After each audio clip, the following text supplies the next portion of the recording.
I'm so sorry. I was having a quick consultation with my manager. I didn't expect it to be that long. Take a deep breath. We are still early stage of discussion. Good afternoon, ladies. Thank you for joining on short notice. I understand there was some concern about communication yesterday on our group chat. Let's take a moment to clarify things together. Alright, let's begin. Jenny, I believe you had concern regarding the project timeline. Yes, thank you, Colin. I just felt stuck. I needed slide updates for the presentation draft. I even sent a text message saying ASAP in the group chat. I didn't even know if anyone's were looking in the group chat. We're on a tight schedule, and I really feel nervous when no one responded. I'm not trying to push anyone too hard. I just want us to keep the momentum. Thank you, Jenny. Hoi, would you like to share your side? Yes. When I received the message, I wasn't sure about the numbers yet. I needed to confirm with my manager before I could answer. I didn't want to give incorrect information and cause trouble, so I thought it was better to wait until I was certain. I wasn't ignoring the message. I just did not want to reply without a proper approval. Thank you, Hoi. What about you, Shakira? Yes, I feel the message was quite sudden. In our team, we usually discuss the deadline together, especially with those who have more experience. When I saw the message setting a same-day expectation, I feel it did not acknowledge the team structure. It seemed rushed. I respect efficiency, but I also believe important decisions should involve all of us. That is how we show respect and unity, not by blindly obeying an upper decision without involving the others. Look, I wasn't trying to disrespect anyone. I didn't think that a simple confirmation needs a big decision. We're working on a deadline. I understand. My point is that the tone felt urgent, almost demanding. It caught me off guard. I believe Pohi was caught off guard and felt pressure to write.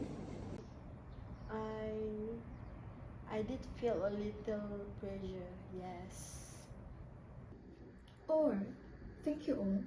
I'm hearing three perspectives, all valid. I believe all happen due to each belief and cultural background, including the shape of their own leadership expectation.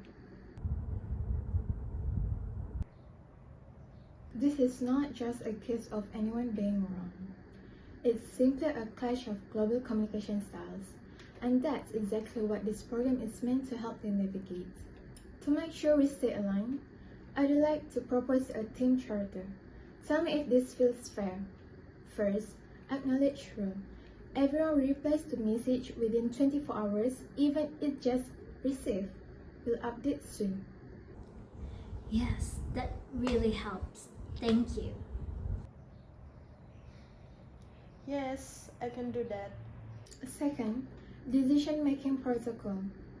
Deadline must be discussed and agreed upon by all team members, not set unilaterally. Third, respectful communication guideline.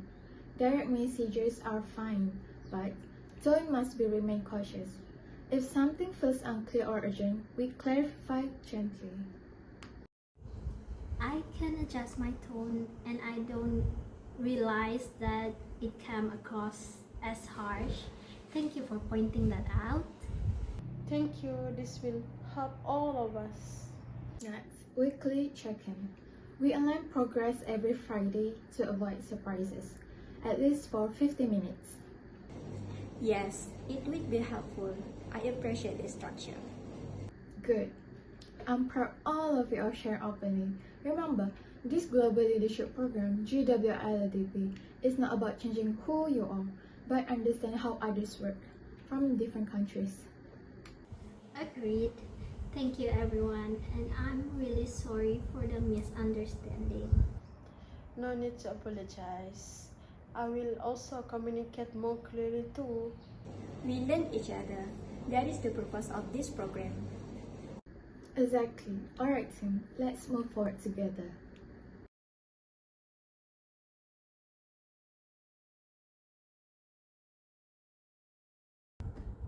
Hi, I'm Charlene playing as Jenny, the American manager.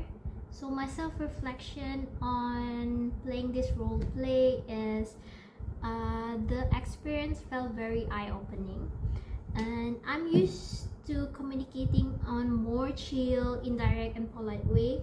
So acting as someone who is super direct and urgent felt a bit uncomfortable. But it made me realize how easily tone can misunderstand by someone in a multicultural team.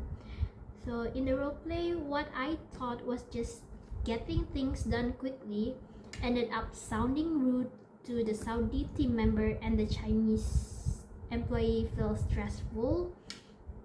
And it reminded me that in real workplace, not everyone communicates like us Malaysian, and some people value speed, some value hierarchy, and other value respect through conversation.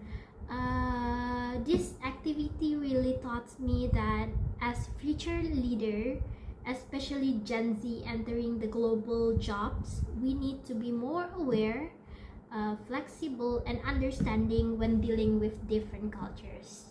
Thank you. As a Malaysian acting as a role B, a Chinese employee, I learned how cultural norms shape communication. Malaysians respect hierarchy, but we still try to reply politely even if we don't have a full information. But role B, however, strictly wait for manager approval, and acting this out helped me see why silence can easily cause misunderstanding. Even though our whole group is Malaysian, pretending to be from another culture show me that global team have a different expectation.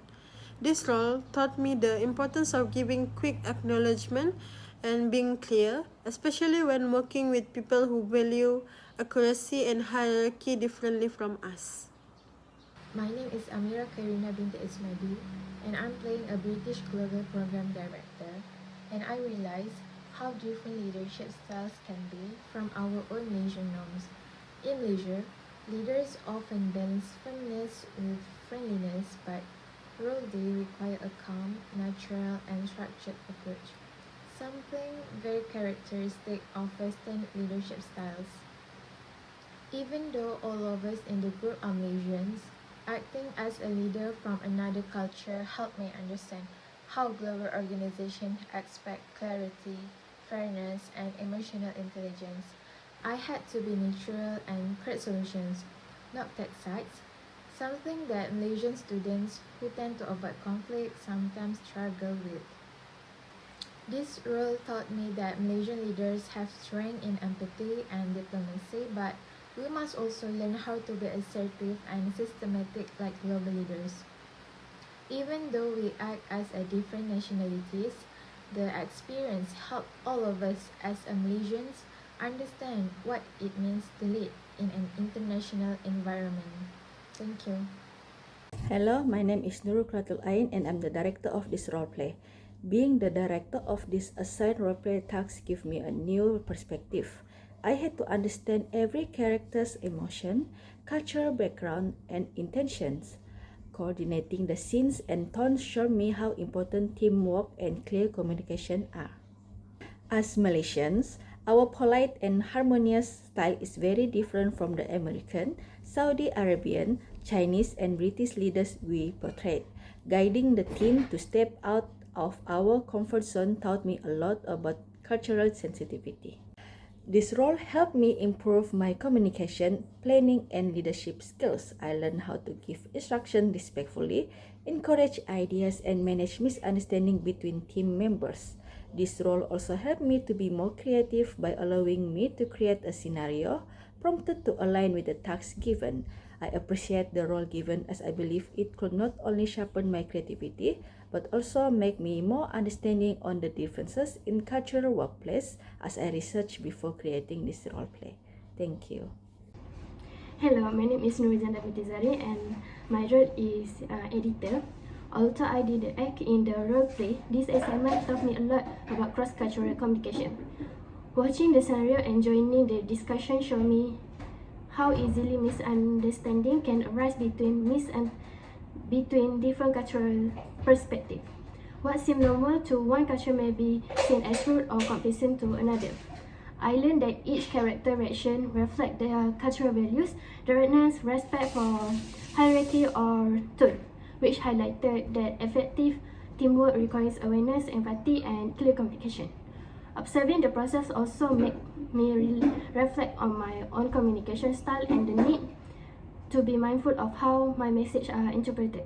Overall, this activity deepened my understanding of cross-cultural teamwork and the importance of communicating clearly and respectfully in diverse settings. That's all from me. Thank you. As a Malaysian student acting as a role C, the Saudi team member, I gained a deeper understanding of how different cultures interpret communication in the workplace. Malaysians, including myself, are generally polite and prefer harmony, but we are also quite flexible when responding to instruction. In this role, however, I had to portray someone who placed stronger importance on seniority, group approval, and respectful tone. During the script, role C, played by me, which is Shakira, felt uncomfortable and even offended by the direct message from role A, which is Jenny. At first, I found it unusual because Malaysians normally try to avoid confrontation and will just follow what is required. But acting this role made me realize how in some cultures, even a simple message can seem disrespectful if it doesn't follow established hierarchy or proper greetings. Although all our group members are Malaysians, playing different nationalities opened our eyes to how cultural misunderstanding can happen so easily in real global teams. It made me more aware that urgency in one culture may be seen as pressures or rudeness in another. This helped me appreciate how important it is to be sensitive with our tone and communication choices, especially in text message where emotions are not visible. This experience taught me that cultural diversity should be acknowledged and respected. As future Malaysian professionals who may work internationally, we must remember that not everyone shares the same value around teamwork, respect, and decision-making.